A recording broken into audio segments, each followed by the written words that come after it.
Entonces, después de haber visto la primera parte de la norma, vamos a definir nuestro espectro de pseudoaceleración.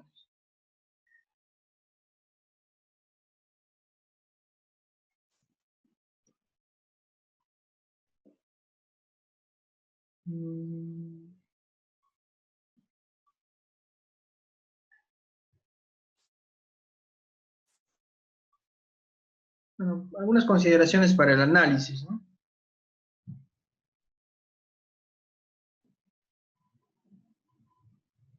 A ver, primero vamos a definir su espectro mejor. Vamos a norma de 2014, puesto que es la misma que el 2018, cuando estamos hablando de dirección horizontal, ¿no? X y Y. Vamos a adherir y colocamos espectro. Este factor de amortiguamiento, una fracción de amortiguamiento crítico es del 5%. Esto ya está definido para el espectro que estamos utilizando. El código, la zona es zona 4, la categoría C, el tipo de suelo 1, vamos a tener una irregularidad en altura, no va a haber, pero en planta le vamos a considerar 0.9. ¿De acuerdo? El factor básico vendría a ser 4, porque es muros de ductilidad limitada. Y lo convertimos a definido por el usuario.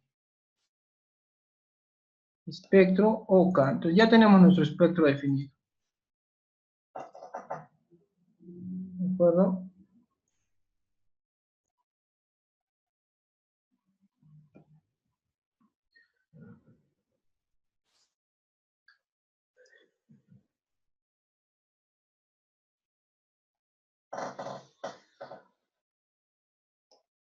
Que indica que para estructuras regulares el análisis puede hacerse considerando que el total de la fuerza sísmica actúa independientemente en dos direcciones ortogonales predominantes, ¿no?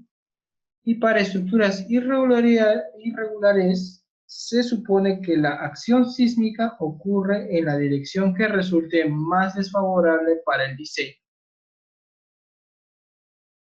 Entonces, vamos a hacer el análisis para cada dirección, ¿no? X e Y.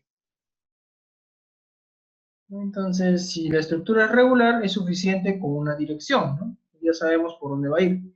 Pero si la estructura es irregular, se puede hacer una...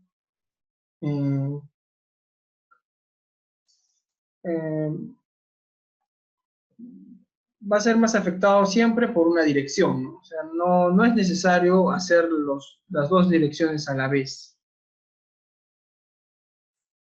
Por lo tanto, vamos a definir casos de carga, vamos a adherir un sismo dinámico en X, usando un espectro de respuesta.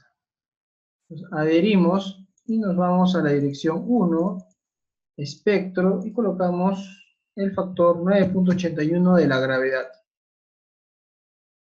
Estos son el tipo, que son modos de vibración, el método de la combinación de los modos de vibración, que vamos a utilizar el CQC. Bueno, por mientras lo dejamos acá. Después, ¿qué más indica? Las solicitaciones sísmicas verticales, bueno, esto es para considerar sismo vertical, estos son para grandes luces o volados importantes.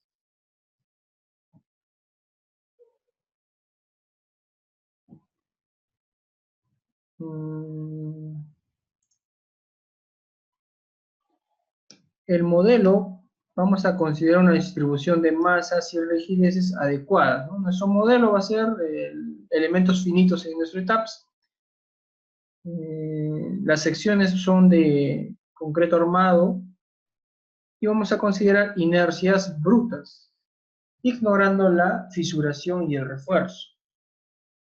Ahora acá hay otra novedad también. Cuando nosotros hacemos análisis elástico, utilizamos secciones brutas, ¿no? Ahí está. Si nosotros le colocamos cuantías, digamos, fierros de 1 pulgada, podría llamarse, a una sección,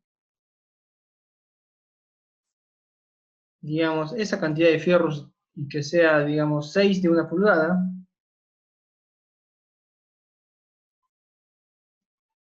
y esta sección, digamos, que sea 30 por 60,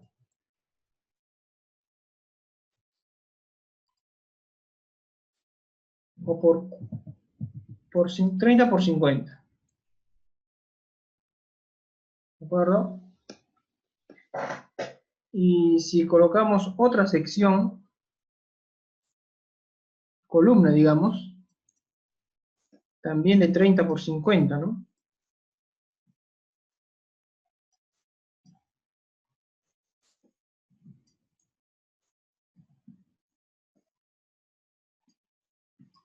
Y vamos a colocar 6 fierros, pero ya no de 1 pulgada, sino de 3/4.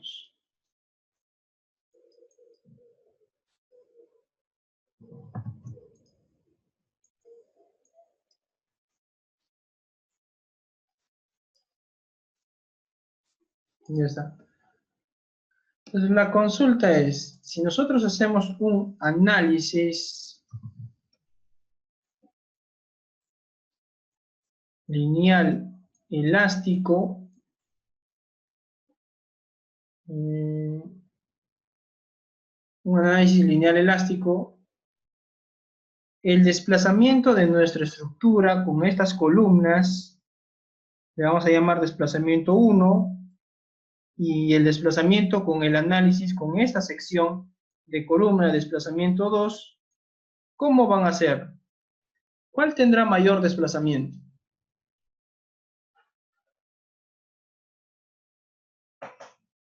El análisis con estas secciones 6 de 1 pulgada o de 6 de 3/4.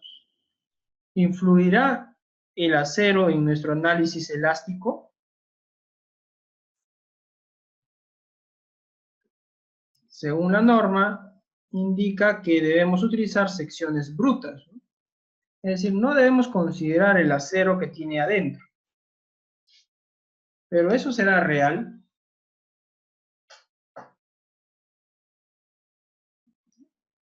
Si hacemos un análisis normal, simple, que siempre hacemos, estas respuestas van a ser iguales. Pero si hacemos una pequeña modificación, nada más, ¿no? Vamos a considerar la inercia, ya no bruta, sino una inercia agrietada. Sería inercia agrietada 1, ¿no? Y acá vamos a considerar una inercia agrietada 2. No estamos hablando del momento de agrietamiento, estamos hablando de inercia. Entonces, la inercia agrietada en el caso 1 será la misma inercia agrietada que el caso 2. La respuesta es no, porque la inercia agrietada va a depender del refuerzo. Si estos son 6 de 1 pulgada y estos son 6 de 3/4. Entonces la inercia va a salir de nuestro diagrama momento-curvatura. Si nosotros hacemos un diagrama momento-curvatura, y esto lo vamos a explicar el día de mañana, vamos a obtener de nuestra sección, vamos a tener momento y curvatura. Entonces, vamos a tener nuestro diagrama momento-curvatura de nuestra columna, y vamos a idealizar ese diagrama mediante una bilineal, ¿no? Puede ser ahí, y puede ser ahí, ¿no? Entonces, es una idealización de nuestro diagrama momento-curvatura. Entonces, esta parte vendría a ser la inercia agrietada. La primera pendiente sería la inercia agrietada, ¿no? ¿De acuerdo? Esta sería la primera nuestra pendiente sería el EI agrietado, ¿no? Si esto es 1, este de acá sería EI agrietado, inercia agrietada, es la pendiente.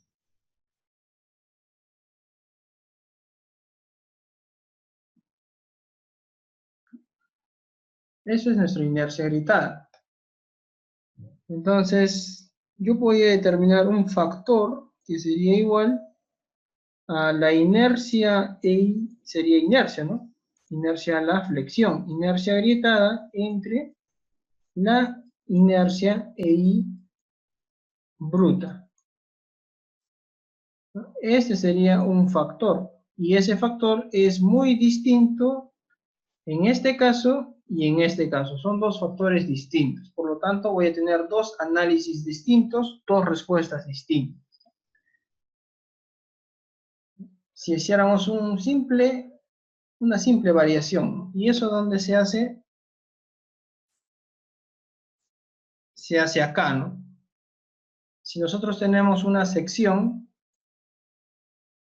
de columna, podemos modificar sus propiedades, ¿no? En nuestro caso sería la inercia alrededor del eje 3. Y acá le colocamos ese factor, ¿no? Ese factor que es el cociente entre la rigidez agrietada entre la rigidez bruta. ¿De acuerdo? Pero la norma te dice que trabajes con 1, es decir, con sección bruta. Pero ya podemos hacer otro tipo de análisis, ¿no? Considerando inercias agrietadas.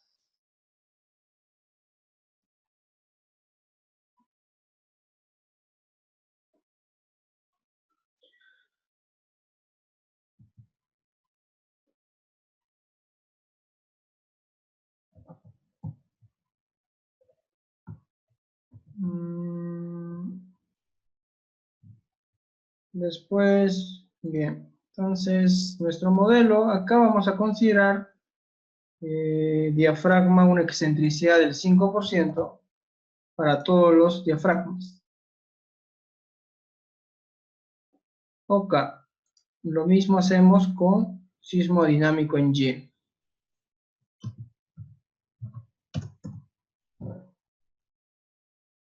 Espectro 981, igual, ¿no? Solo que acá colocamos dirección 2. Ok, ya tenemos los sismos dinámicos. Guardar.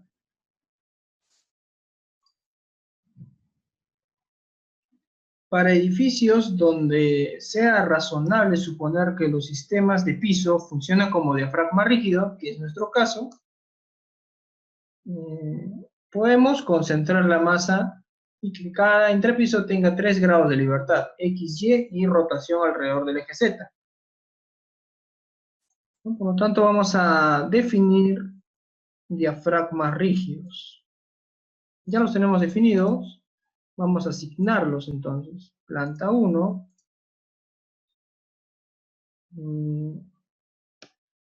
seleccionamos, asignamos join, restraint, no, sign, join, diafragma, D1. Seleccionamos assign, join, D2.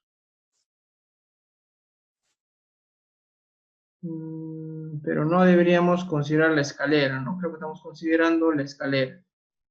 Nuevamente, assign, join, diafragma, desconectado. Planta 1. Entonces seleccionamos todo y deseleccionamos la escalera. ese puntito más, ¿ya? Entonces, no,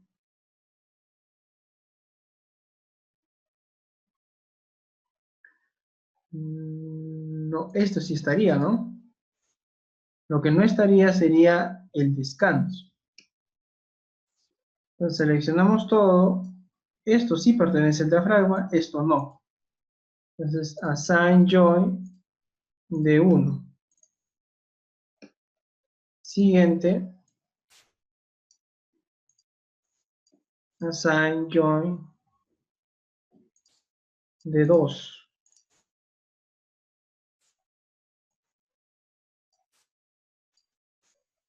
Assign de 3.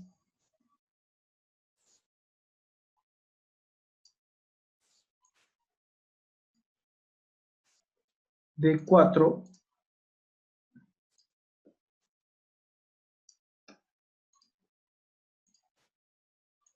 De 5. Digamos de seleccionado, no, no.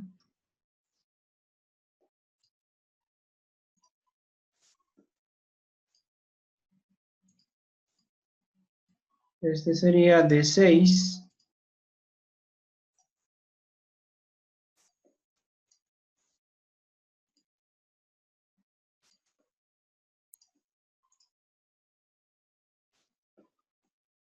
Y de 7.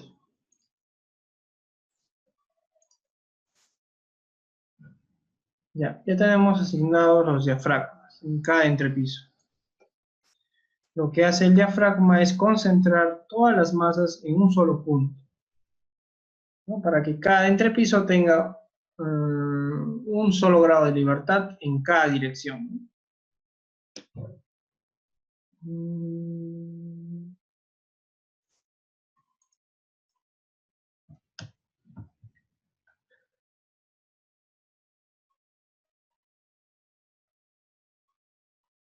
Nuestro modelo va a tener un tabique aislado.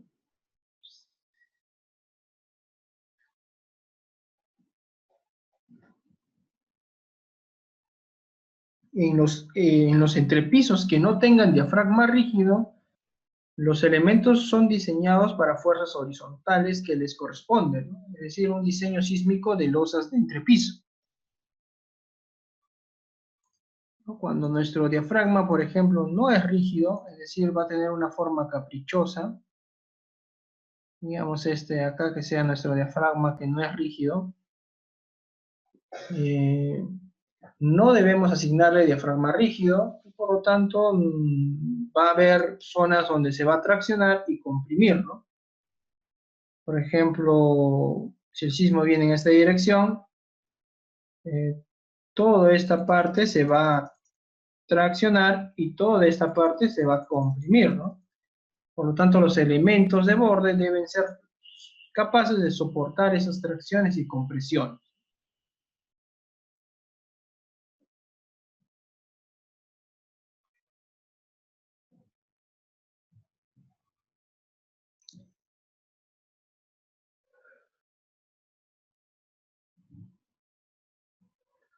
Bueno, este es nuestro caso.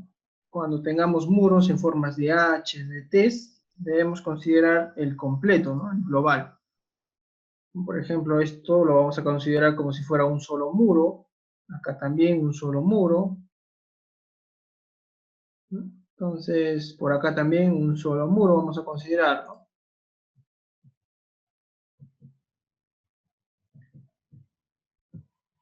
Bueno, en este caso son tabiques que no fueron aislados.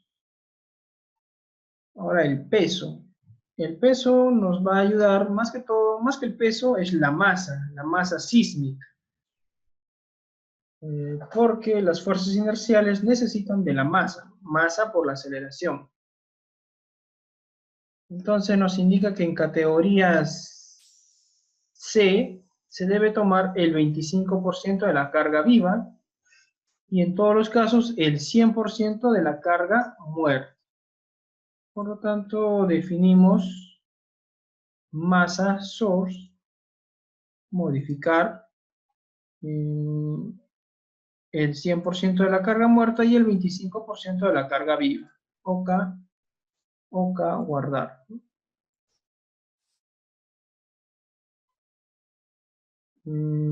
Ahora los procedimientos de análisis sísmico.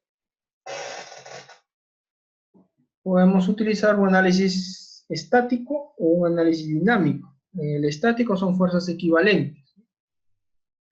Y el dinámico es mediante el modal espectral. Para un análisis estático, vamos a hacer también, para ver la diferencia. Entonces pero para el análisis estático necesitamos el modo de vibración, el periodo de vibración. Y un análisis dinámico modal espectral, ¿no? Entonces, y también podemos hacer un análisis tiempo-historia.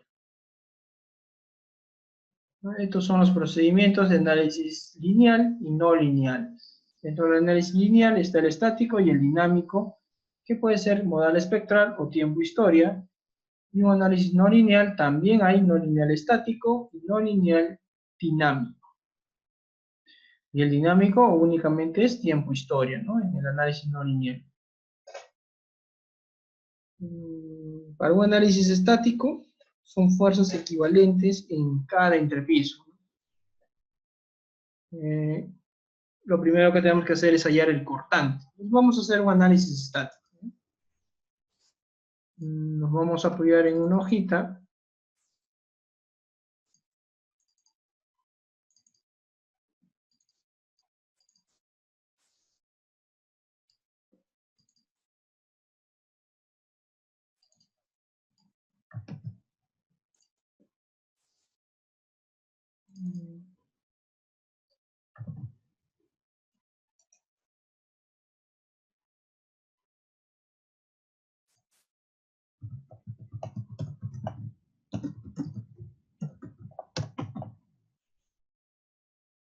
Vamos a hacer un análisis estático.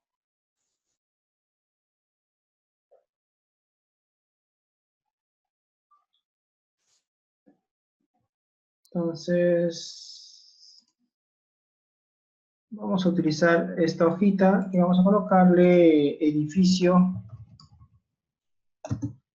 Esto sería 10 pisos. Esta hojita es para 10 pisos. Entonces vamos a hacer otra hoja para 7 pisos.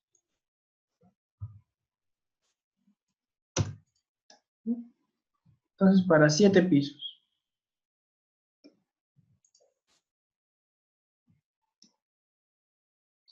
El factor zona es 0.45.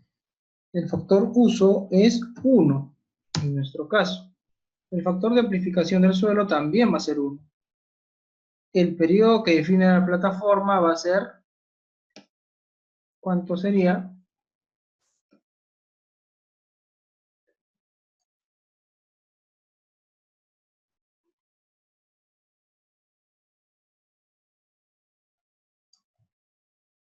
El periodo que define la plataforma va a depender del perfil del suelo. En nuestro caso es S1, sería 0.4.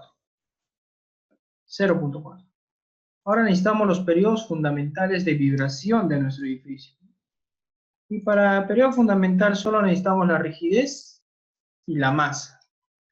Como ya hemos definido la masa y la rigidez, podemos hallar el periodo fundamental. Entonces corremos nuestro programa. Primeramente lo que vamos a hacer es, ya tenemos nuestros diafragmas. No hay columnas, por lo tanto, corremos nuestro programa. Analizar. Vamos a chequear nuestro modelo primeramente.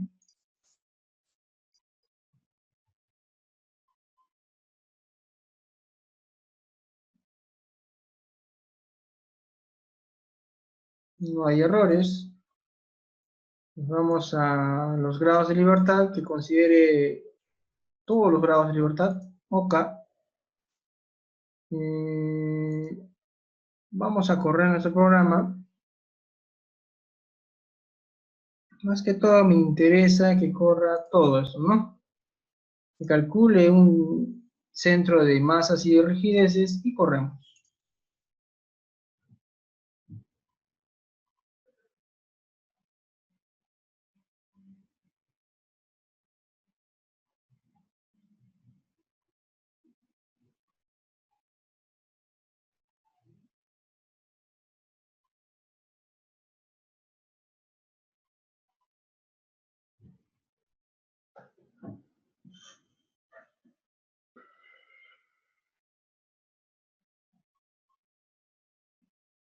Ya tenemos. Y nos vamos a Display, Análisis. Vamos a Modal, Participating Mass, ¿no? La masa participativa. Entonces, ha calculado 21 modos de vibración. 3 modos de vibración por piso. Y esta columna vendría a ser la masa participativa.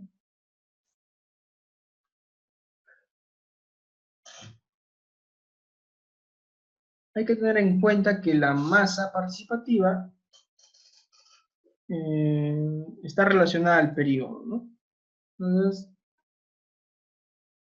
por ejemplo, el modo 1, la masa es del 70%, casi 68% en la dirección X. Sin embargo, el modo 2 tiene un 26% del modo Y, es poco, ¿no? Poco valor, pero puede representar que hubiera torsión. A ver, habría que revisar la torsión debido a un sismo en Y. Después, ¿dónde más hay masa? El modo 3, el 41%, ¿no?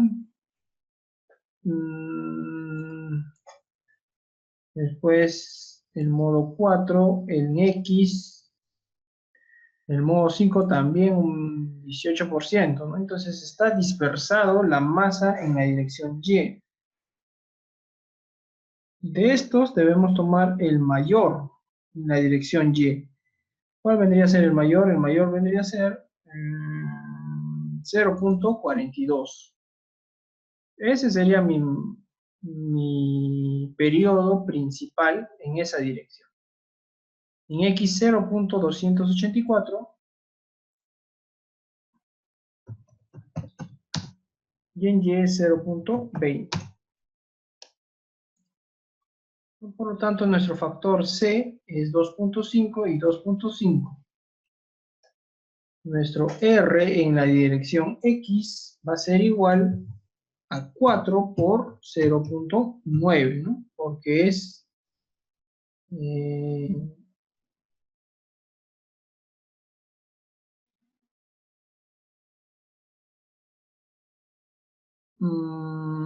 vamos a hacer, a pesar de que sea irregular, le vamos a poner 0.9, ¿no?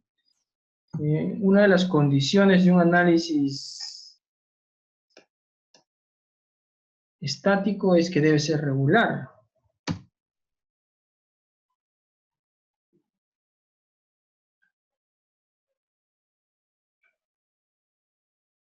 ¿No?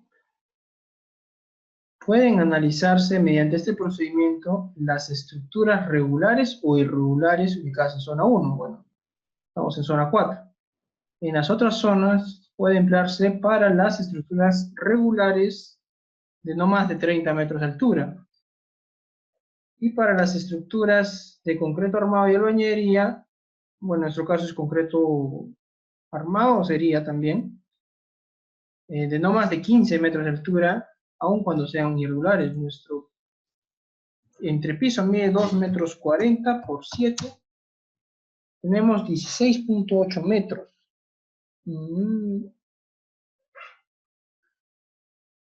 Entonces no podría aplicarse un análisis estático en nuestro caso, ¿no? Si consideramos irregularidad por si consideramos irregularidad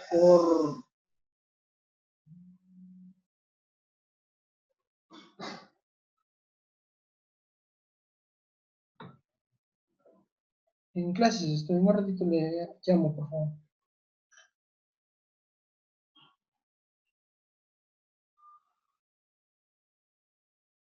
No podremos considerar un análisis estático, ¿no? Debido a la altura. Eso hay que tener presente, ¿no?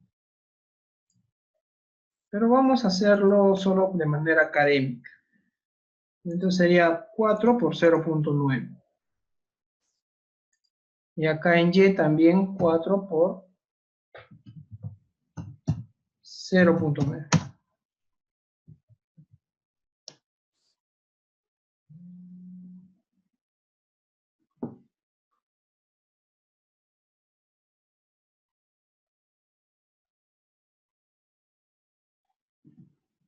Ya está. Pues vamos a utilizar solamente 7 pisos, ¿no? En nuestro caso sería 9 pisos, ¿no? Realmente. Porque donde está el ascensor también se consideraría, ¿no? Entonces ponemos 9 pisos. Entonces la altura entre piso es 2,40 m hasta el nivel 7. Después vamos a tener 1,75 m y 2,65 m. Esta es la altura acumulada. Vamos a colocar las masas. A ver, las masas.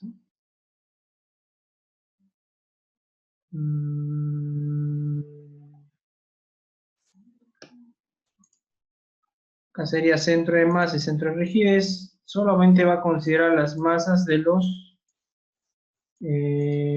entrepisos.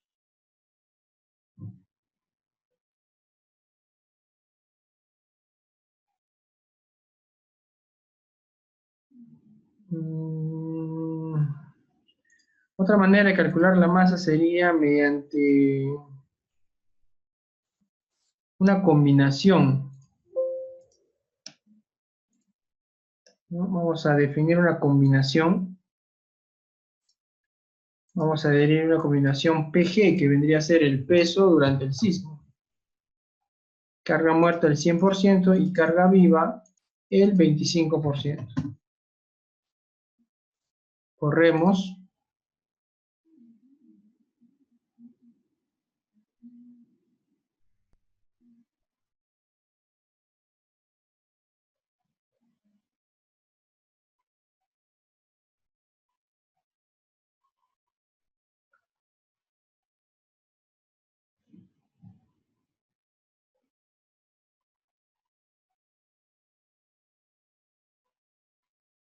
Nos vamos a Display Show Table.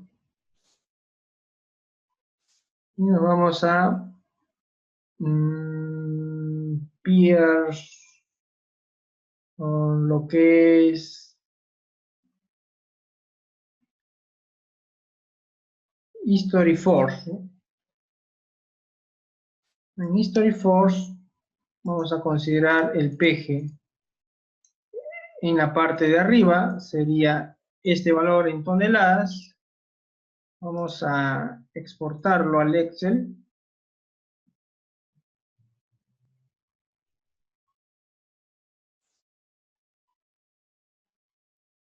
¿Ya?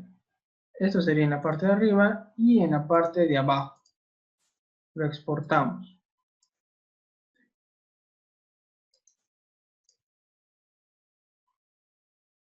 PG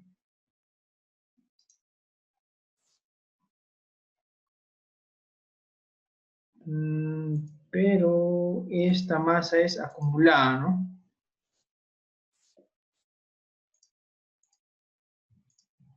Son masas acumuladas.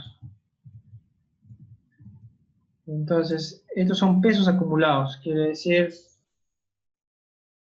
que este piso realmente pesa esto menos esto, ¿no?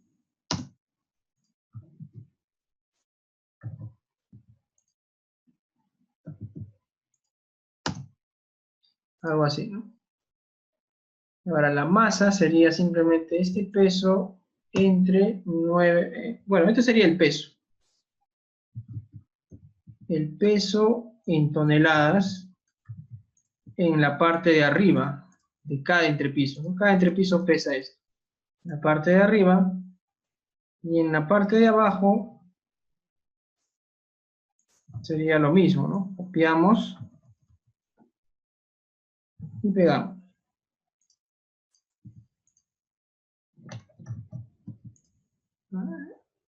Esto sería igual a esto menos esto.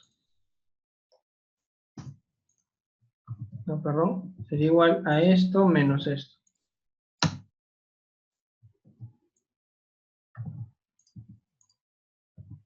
Y esto es igual a esto. Entonces, esto es el peso en la parte de abajo.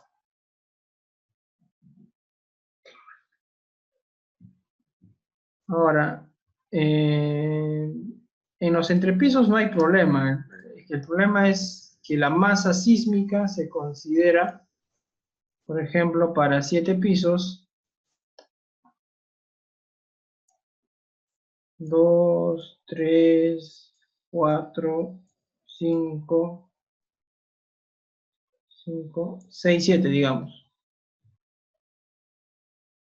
La masa sísmica se considera de la mitad del primer piso a la mitad del segundo piso, ¿no? Esto sería para la masa 1. Para la masa 2 va de la mitad a la mitad también. Esto es masa 2, por lo tanto no habría problema en los primeros entrepisos. La masa simplemente sería,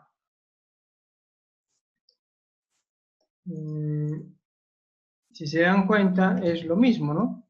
Esto es bottom y esto es top. La masa sigue siendo 262. Perdón, el peso, ¿no? Y la masa simplemente sería este valor entre 9.81, ¿no? Aproximadamente 2680.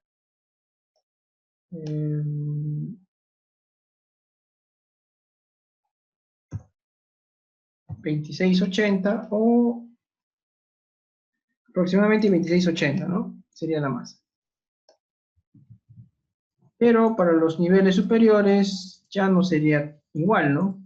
La parte de arriba es 593 y en la parte de abajo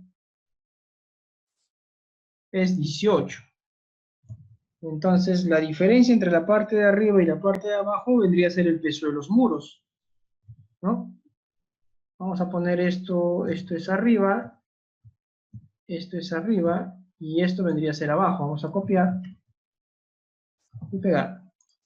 Esto es arriba y esto es abajo. Por lo tanto, la diferencia de esto menos esto vendría a ser el peso de los muros, ¿no? Porque, a ver, 31 pesa abajo y arriba, ¿no? 13 pesa abajo. Entonces, más pesa arriba que abajo.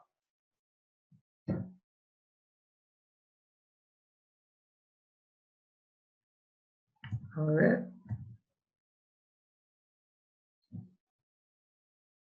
15.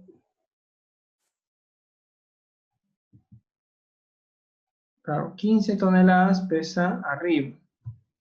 Y abajo pesa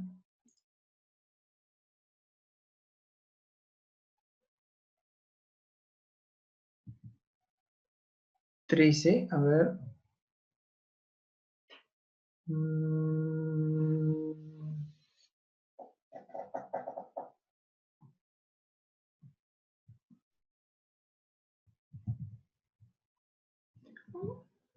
Vamos a trabajar mejor con el peso de abajo nomás. 18 toneladas, 5, después viene 13 y acá viene 15, ¿no?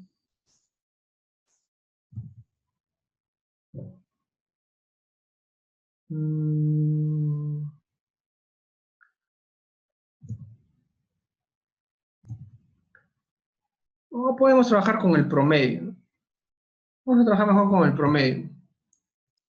Entonces, si esto es arriba y abajo, acá vamos a trabajar con el promedio. Sería esto más esto entre 2. Y ese sería el promedio. ¿De acuerdo? Y acá el promedio sería... bueno, vamos a trabajar con el promedio de los de arriba a los últimos, ¿de acuerdo? Y los de acá sería el promedio de todos, que sería lo mismo. El detalle es, ¿no?, el peso que vamos a colocar en los últimos niveles. Porque para los del 1 al 7,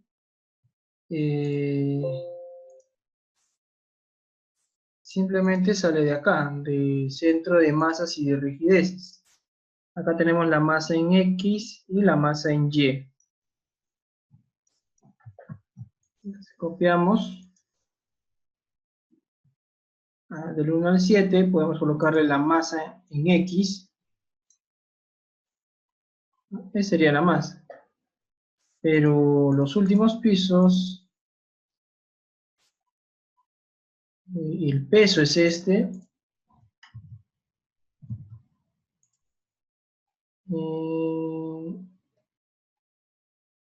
El peso PG debería ser esto, ¿no? Y si mi masa es este valor, entonces ha utilizado una gravedad de, bueno, casi más de 10, ¿no? Entonces, vamos a utilizar el peso de abajo, mejor, bottom, de los dos últimos pisos. Ya no el promedio, ¿no? Entonces vamos a colocar esto entre 9.81. Y esas masas vamos a colocarlas acá. Realmente es poca la masa de los últimos pisos. De esta manera vamos a obtener, a ver, está, ver, 9. A ver, no está correcto. Acá está en orden distinto, ¿no? Vamos a, en orden descendente. Ahora sí. La masa en X vendría a ser acá.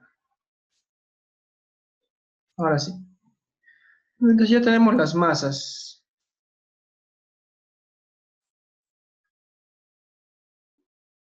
Esto borramos. Entonces ya tenemos los niveles, las alturas de cada nivel, la altura acumulada, las masas en cada nivel, y los pesos simplemente sería la masa multiplicada por la gravedad. Ahora esto sería la multiplicación del P por la altura acumulada elevado a la K, ¿no?, donde K va a depender del periodo. Como nuestro periodo es menor que 0.5, el K vale 1. ¿No? Y después acumulamos la fuerza, sería la sumatoria, sería el P por H entre la sumatoria de P por H, ¿no?, cada fuerza.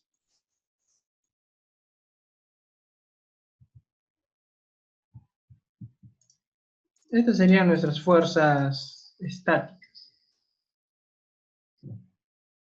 en cada entrepiso. Y el cortante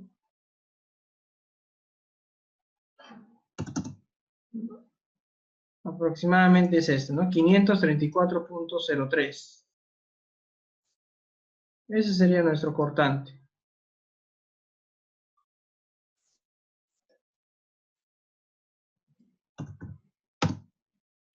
$534.03.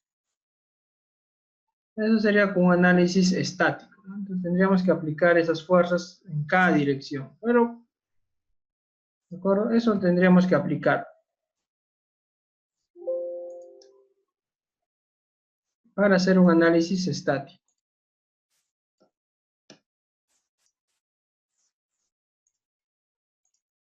Estas son las fuerzas en cada entrepiso, fuerzas equivalentes en cada entrepiso, ¿no?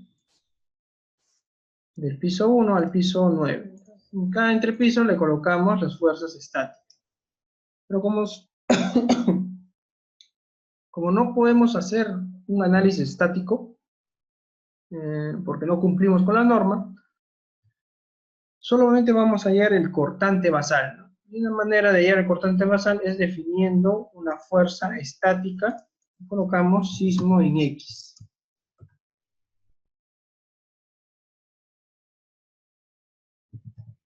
Sismo estático en X. Colocamos una fuerza sísmica y que sea producto de usar coeficientes. Modificamos. Seleccionamos solamente en X, en la dirección X. Acá colocamos el coeficiente, que sería 0.45, por el uso, que es 1, por el C, que es 2.5, por el S, que es 1, entre el R, que es 4, entre 0.9. Listo, 0.3125. Copiamos, OK. Y un sismo estático en Y.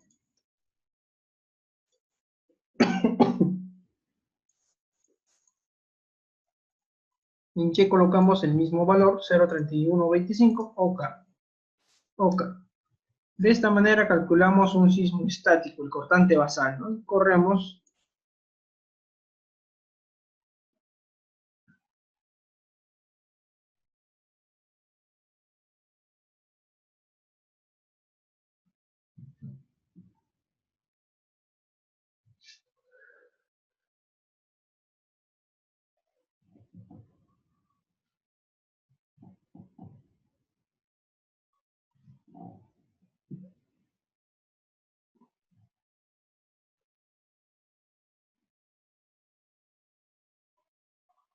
Nos vamos a Display, Show Tables,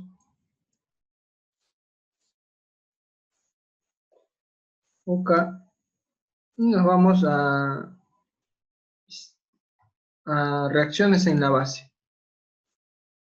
Y acá elegimos sismo estático en X y en Y, ¿no? Y el cortante basal en X nos sale 558 y en Y 558, ¿no?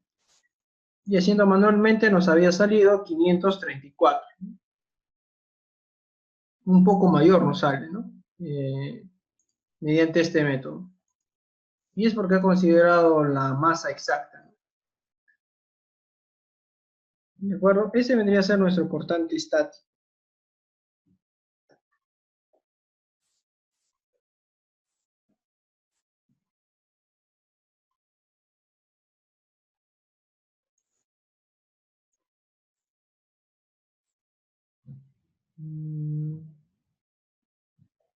Ya hemos asignado un espectro dinámico para el análisis dinámico.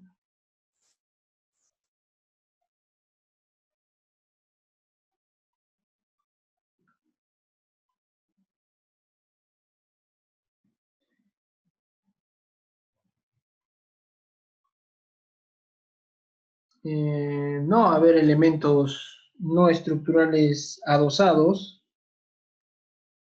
Ya hemos considerado la excentricidad accidental del 5% en el análisis dinámico. Las fuerzas verticales no la vamos a considerar. En el análisis dinámico modal espectral ya tenemos las masas, los modos.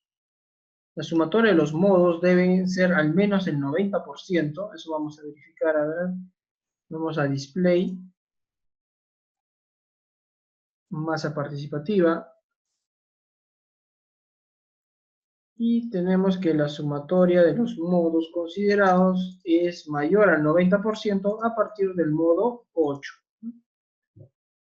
Entonces es correcto nuestro análisis.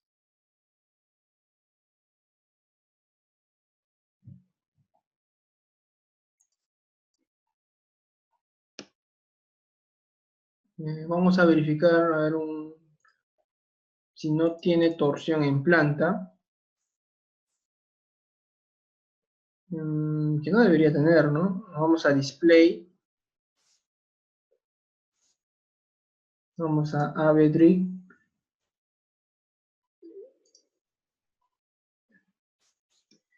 seleccionamos un sismo dinámico en X.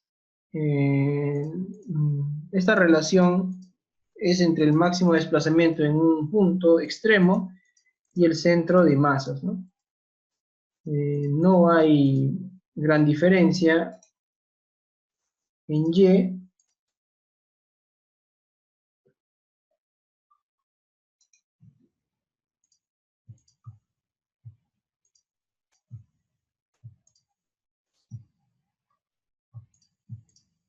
En Y tenemos relaciones de 1.20, ¿no? En Y sí podría haber un poquito de torsión, ¿no? Si se dan cuenta, esta relación de 1.20 es la que indica la norma para verificación de torsión.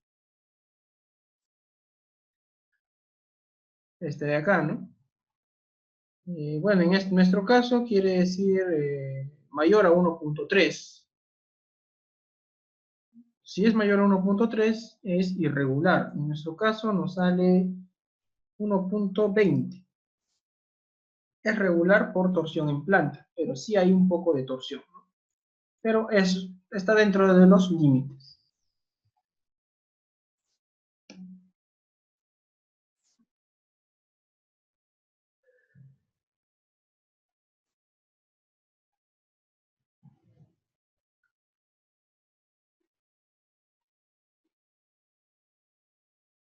Entonces hacemos el análisis modal espectral.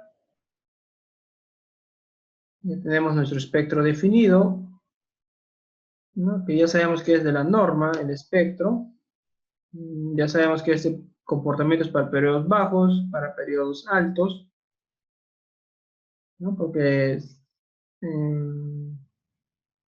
el desplazamiento va a tender a ser igual al desplazamiento del suelo para periodos altos. Y los criterios de combinación vamos a hacer el CQC, ¿no?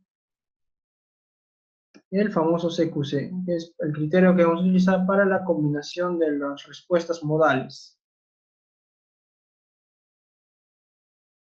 Y para el diseño necesitamos una fuerza cortante mínima del 80% del estático, ¿no? Por eso es importante calcular un sismo estático.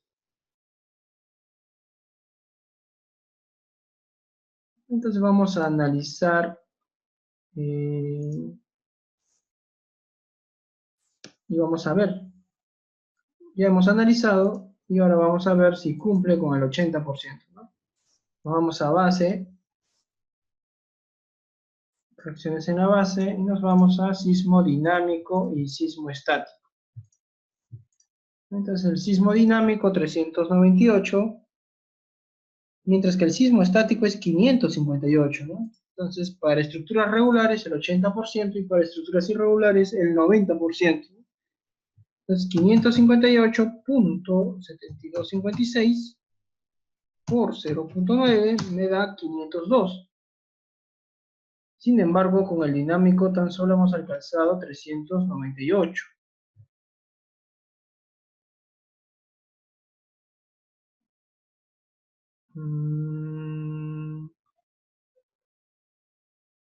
¿Qué ha pasado acá? A ver. Definición de espectros de respuesta 0.3125, ¿está bien? El modo de vibración,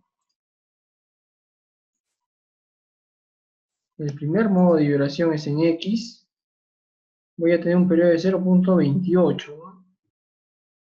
Está bien. Eso es lo que sale, ¿no? Es bastante la diferencia, a ver, entre el sismo estático y un sismo dinámico, ¿no? Es bastante la diferencia.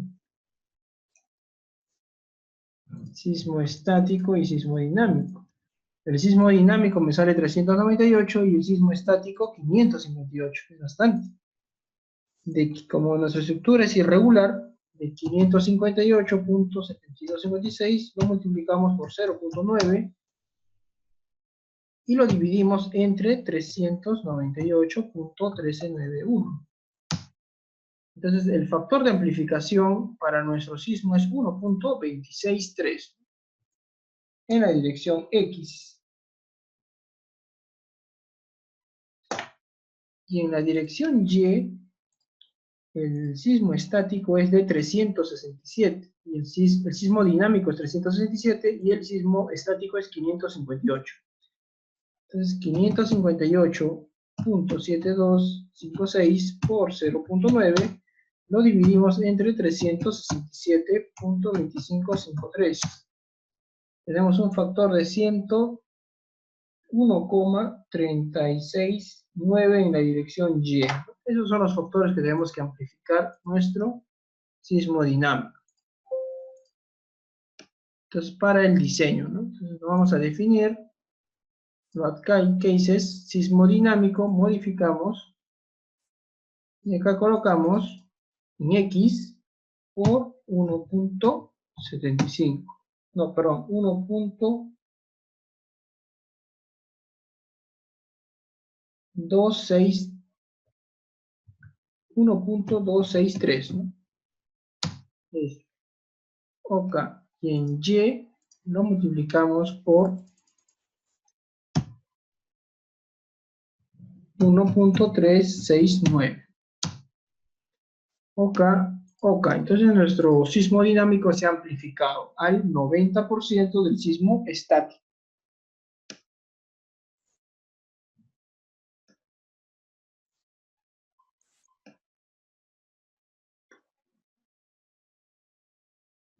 Ya. Ya hemos colocado la excentricidad accidental. Y también se puede hacer un análisis tiempo-historia. Ya lo podemos completar, ¿no? También existen los análisis no lineales, ¿no? Los registros de aceleración. Para un análisis no lineal necesitamos los modelos no lineales, que pueden ser rótulas plásticas, resortes o links, fibras o elementos finitos en una zona o elementos finitos en todo el elemento. Ya es tema de análisis no lineal. Por ejemplo, un pilar, una rótula plástica ocurre en la base inferior. Mediante un patrón de desplazamientos podemos obtener las curvas histeréticas de ese elemento. Podemos obtener su curva de capacidad y colocarle sus rangos de desempeño. Y asignarle algunos sismos y ver en qué rango de desempeño se encuentra. En este caso todo es en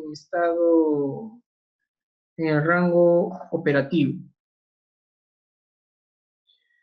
Para los desplazamientos laterales de un sismo, ya sea por análisis estático o por análisis dinámico, se tiene que incrementar por 0.75 R si es que la estructura es regular y por 0.85 R si la estructura es irregular. Por lo tanto, vamos a definir otro caso de carga. Vamos a colocarle drift X. Colocamos espectro de respuesta, adherimos y colocamos acá en la dirección 1 espectro y acá 0.05, 5%, ¿no? De excentricidad. Acá colocamos 9.81 por 0.85 del R que estamos considerando. El R que estamos considerando es 4 por 0.9. OK. Y adherimos a otro nuevo caso, colocamos drift en la dirección Y. Espectro de respuesta, adherimos dirección 2. Espectro, colocamos 981 por 0.85 del R. El R es 4 por 0.9. Excentricidad 0.05 OK. OK. Entonces ya tenemos los drift en X y en Y.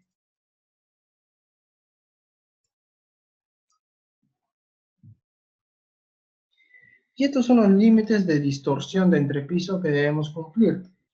Si tenemos concreto armado, es el 7 por mil. Edificios de ductilidad limitada es 5 por mil, ¿de acuerdo? No se confundan con 7. En ductilidad limitada, la distorsión máxima es de 5 por mil. Y esto es la junta, ¿no? Entonces vamos a ver si cumple o no cumple con la distorsión.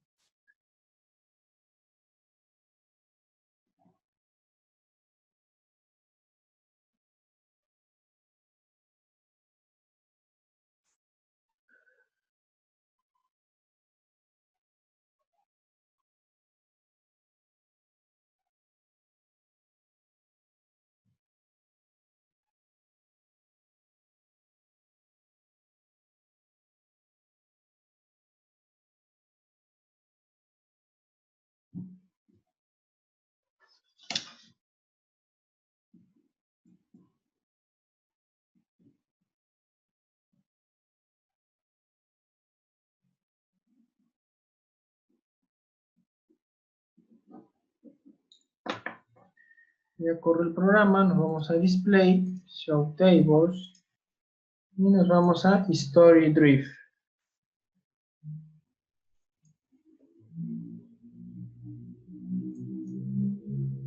Vemos que en Drift, en la dirección X,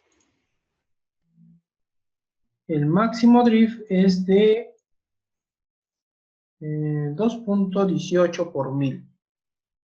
¿No? 2.18 por mil es menor que 5 por mil. Sí cumple en la dirección X. Ahora veamos en la dirección Y.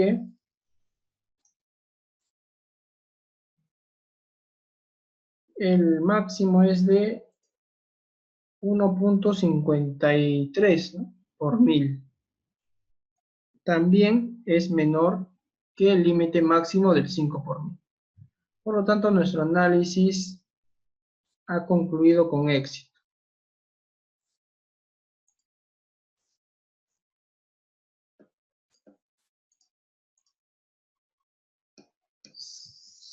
Bueno, la separación de la estructura es 2/3 de la suma de los desplazamientos máximos de los edificios adyacentes. Entonces, si hubiera un edificio por acá, necesitamos su desplazamiento más mi desplazamiento, le sacamos 2/3. O el 6 por mil de la altura total, de la altura donde se produce el choque de los edificios, ¿no? Y eso debe ser mayor a los 3 centímetros.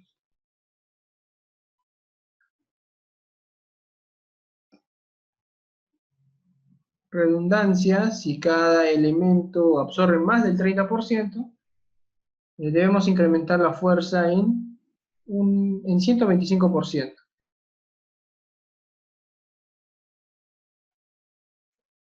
Bueno, estos son elementos no estructurales que se toca en temas de albañilería y evaluación y instrumentación. Bien.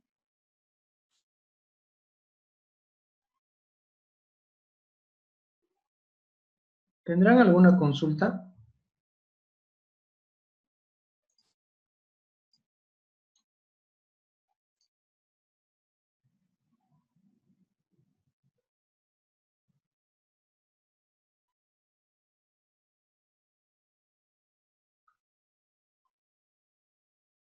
Mañana culminaremos la parte de análisis con análisis dinámico tiempo-historia y continuaremos con los siguientes temas que son losas y vigas.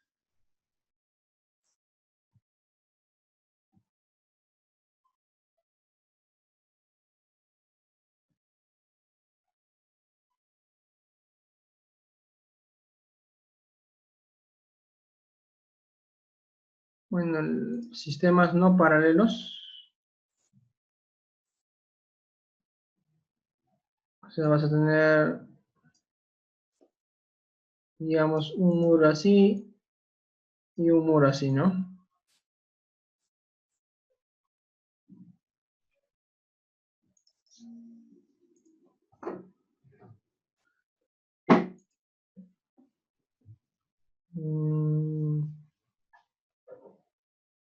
Cuando tengas este tipo de sistemas, vas a tener que hacer,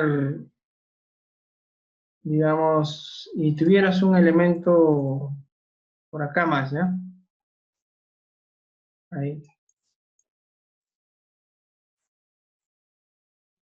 ¿No? Entonces, este tipo de edificio es irregular por ejes no paralelos. Entonces, lo que tienes que hacer es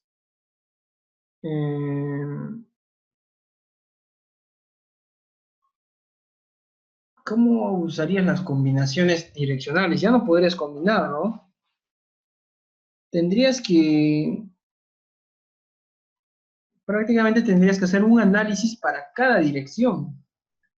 Eh, ya no podrías usarla, por ejemplo, si tienes en X y Y, sí podrías combinar, ¿no? Porque son perpendiculares, en nuestro caso no. Entonces, vamos a hacer un análisis para cada eje, un análisis en esta dirección, un análisis en esta dirección, y un análisis en esta dirección, ¿de acuerdo? Entonces, lógicamente que si yo hago en la dirección X, voy a tener un eje Y, ¿no? De acá voy a sacar una combinación modal para los ejes, pero voy a tener una respuesta, ¿no? Digamos una respuesta 1. Después, cuando haga en esta dirección, voy a tener, este va a ser mi X y este va a ser mi Y, ¿no? Es otra dirección. Y acá voy a tener otra respuesta. Acá voy a tener de este muro, ¿no? Por ejemplo, esta es mi respuesta del muro 1. Acá va a ser mi respuesta del muro 2. Y acá va a ser mi respuesta del muro 3, ¿no? Puede ser en esta dirección o en cualquier dirección de las tres análisis que he hecho, la mayor, ¿no? Para cada muro. Entonces, prácticamente es independiente para cada muro el análisis que vas a hacer. Ya no te importa tanto el análisis perpendicular, ¿no? ¿De acuerdo? Entonces, son tres análisis, tres modelos que necesitas realmente si quieres analizar correctamente un edificio de esta forma. Tres modelos necesitas.